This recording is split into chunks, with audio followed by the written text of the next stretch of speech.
Halo, sahabat Daai. Tentunya dalam keseharian kita menemukan kosakata yang dianggap wajar ya. Tapi seringkali kita tidak menyadari bagaimana cara penyebutan yang benar atau makna di balik kata tersebut. Kira-kira apa saja ya hal yang belum kita pahami? Kita cari tahu yuk. Sebelum lanjut, jangan lupa klik subscribe dan aktifkan lonceng notifikasi supaya kita bisa cari tahu banyak hal bersama. Belakangan ini sebuah video seorang pembeli marah pada kurir saat mengantarkan pesanan belanja daring dengan sistem COD atau pembayaran di tempat yang viral di media sosial. Mungkin sahabat Daai juga pernah nih belanja daring. Tapi kamu seberapa paham sih dengan sistem COD? COD itu biasanya bayar di tempat sih. Yang kepanjangannya tahu nggak? Kurang tahu. Bayar di tempat ya? Bukan ya? Kita pesan barang dianterin di rumah, kita bayar gitu. Harusnya sih lebih aman ya, karena kita bayarnya juga langsung di tempat, di rumah juga, nggak transfer gitu. Jadi uangnya nggak takut ketipu lah. Belajar dari video yang sedang viral agar tidak terulang lagi. Yuk kita dengar nih penjelasan Bapak Feryadi tentang aturan layanan pembayaran di tempat. Ini mungkin sudah menjadi prinsip barangkali bagi setiap seller ingin memberikan kemudahan. Ada salah satu yang ditawarkan itu adalah dengan sistem COD atau cash on delivery. Kenapa sistem COD ini ada? Karena memang ternyata masih banyak masyarakat kita yang tidak terhubung dengan bank, tidak memiliki rekening bank, tidak memiliki kartu kredit, sehingga dalam bertransaksi COD ini menjadi pilihan. Ada uang, ada barang gitu ya. Jadi pada saat kurir melakukan pengiriman ke tempat si penerima atau si pembeli itu sudah harus menyiapkan dananya. Kalau memang ternyata dananya tidak disiapkan, barang ini pada saat diantar harusnya di situ belum final gitu ya. Di situ belum boleh terjadi transaksi. Apalagi sampai misalnya barang diterima, barang disobek, dibuka, uang belum diterima kepada pihak kurir. Tentu ini menjadi satu hal yang di luar kesepakatan COD yang sebenarnya gitu. Nah, pada saat ternyata barang yang dibeli tidak sesuai dengan apa yang dipesan, ini tentu tidak lagi menjadi tanggung jawabnya kurir. Ini tentu harus dikomunikasikan dengan sellernya langsung. Konsumen yang mendapati kiriman-kiriman yang tidak sesuai dengan apa yang diorder, tentu harusnya konsumen melakukan komunikasi langsung dengan seller. Tugas kami adalah untuk membawa kiriman tersebut kembali kepada seller, ya, karena kami tidak bertanggung jawab sesungguhnya terhadap isi kiriman.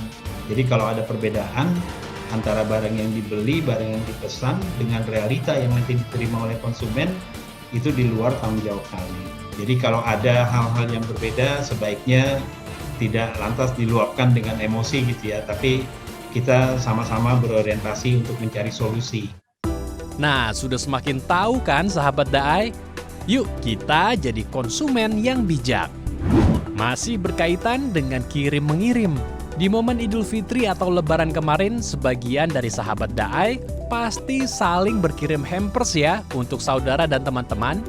Eits, tapi hampers dan parcel itu hal yang sama atau beda sih? Menurut sahabat Daai, hampers dan parcel sama atau beda ya?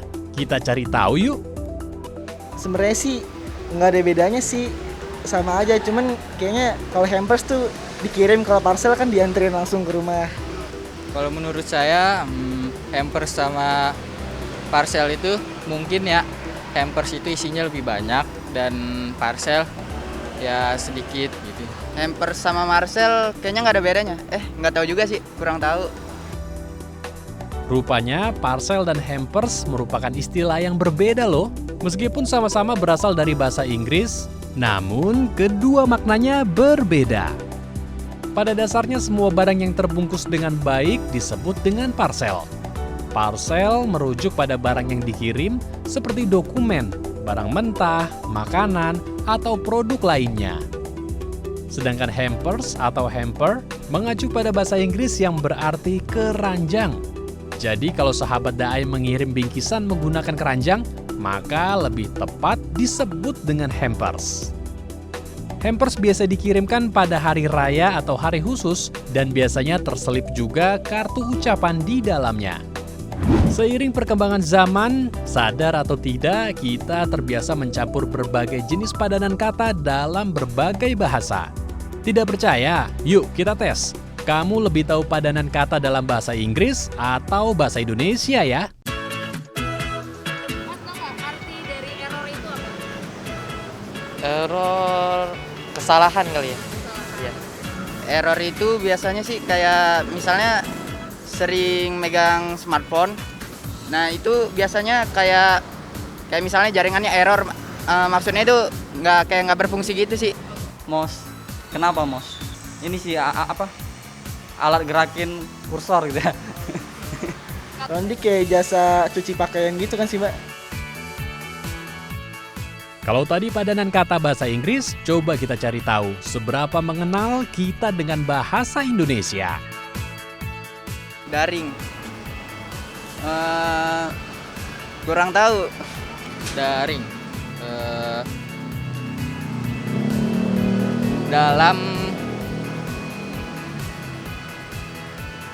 Dalam jaringan mungkin.